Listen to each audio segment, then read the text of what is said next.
In Hong Kong, the former British colony now back under Chinese rule. All week, protesters have been in the streets, angry at the Chinese government's announcement that they would be pre-selecting all candidates for Hong Kong's 2017 elections. And Hong Kong is in an odd situation. It's a limited democracy inside a communist country, a setup that their own constitution describes as one country, two systems.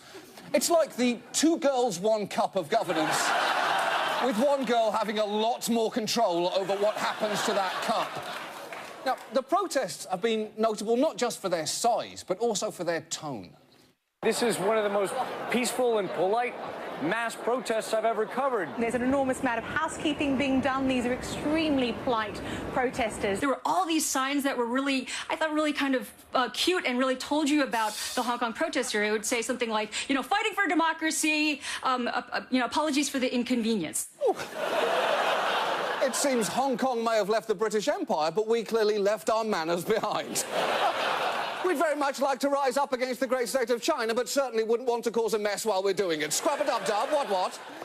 The ingenuity of the protesters has also been striking. Not only have they repelled pepper spray with umbrellas, but when the government cracked down on communication, they found a workaround.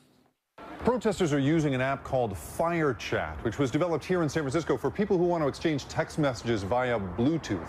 It's intended for use at off-the-grid events, things like Burning Man or Coachella.